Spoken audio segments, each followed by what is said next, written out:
Hola, mi nombre es Lorena Chevalier, yo soy la profesora de Lengua y Literatura y este es un video de repaso sobre narración para los estudiantes de tercer año. Bien, ¿qué vamos a ver en este repaso? Tipos de narradores, marco narrativo, que está compuesto por personajes, lugar y tiempo, la estructura narrativa y el argumento. ¿Cuáles son los tipos de narradores que podemos tener? Son 4, ¿sí? En el caso de el narrador externo está dividido en dos y el narrador interno está dividido en dos. El narrador externo lo reconocemos porque se escribe, ¿sí?, en tercera persona gramatical y puede distinguirse entre el narrador omnisciente y el narrador no omnisciente. En el caso del narrador omnisciente lo podemos reconocer sabiendo que es un narrador que sabe todo de los personajes, qué sienten, a dónde fueron, cuándo fueron, qué va a pasar en el futuro, etc. En el caso del narrador no omnisciente, lo distinguimos cuando duda con respecto a lo que pudo haber sentido el personaje. En el caso del narrador interno, está narrado en primera persona, ¿sí?, porque yo soy el personaje y me pasó a mí, o soy testigo de una acción que le sucede a otro.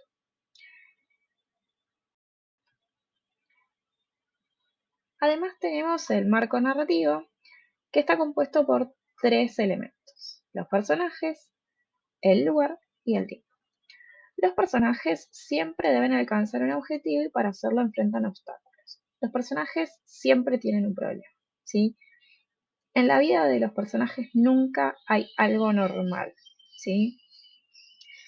Este objetivo puede ser curarse de una enfermedad, puede ser viajar, puede ser salvar a alguien, ¿sí? Y para llegar a eso, ¿sí?, va a enfrentar obstáculos, que es lo que hace que sea maravilloso leer la narración.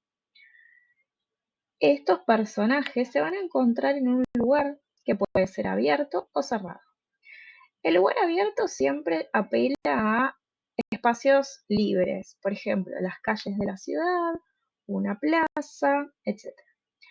En el caso de los espacios cerrados, puede ser una habitación, el vagón de un tren, siempre apelando a esta idea de un espacio abierto y un espacio cerrado.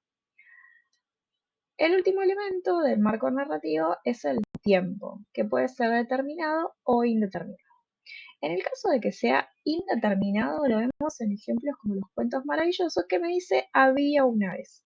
Ese había una vez hace referencia a un pasado remoto, que es muy difícil determinar. Entonces, como toda narración está en pasado, lo que hacemos cuando tenemos que destacarlo, tenemos que decir que el tiempo es indeterminado. Distinto es si, por ejemplo, en la narración me encuentro con una frase como: el 5 de febrero de 1984 estaba tal personaje sentado en tal lugar.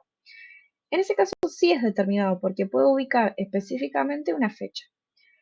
Yo de esto me tengo que poder dar cuenta cuando leo el texto. Bien, pasemos a la estructura narrativa. La estructura narrativa también la podemos conocer como secuencia narrativa. Tiene que ver con las tres partes, en la que está dividida toda narración: una introducción, un nudo y un desenlace, una situación inicial, un conflicto o una situación final. ¿Sí? Lo vamos a encontrar con distintos nombres, pero todos apelan a la misma parte, ¿sí? A una introducción donde se introduce o se mencionan los personajes, dónde están, en qué lugar, y una situación inicial que genera un conflicto. Ese conflicto al final se resuelve, ¿sí? Lo importante de esto es que tenemos que saber que al inicio los personajes viven en una situación de desequilibrio. Y a un personaje le va a suceder algo que va a tener que poder resolver y que después va a hacer que se termine la historia. Distinto es al argumento, que es una secuencia cronológica en la que suceden todos los hechos. ¿Cuál es la diferencia entre el argumento y la secuencia narrativa? La secuencia narrativa cuenta 3 partes, ¿sí? Por ejemplo, la situación inicial se da cuando aparece tal personaje en tal lugar y listo. En el caso de el conflicto, yo digo, el conflicto aparece cuando el personaje tiene este problema. Y cuando se resuelve, le sucede tal cosa.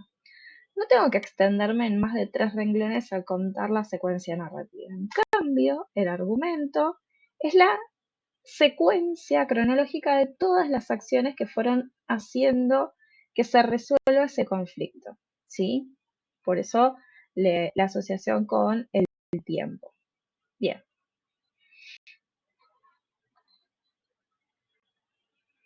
Este es el final de la grabación, así que les agradezco haber visto la presentación.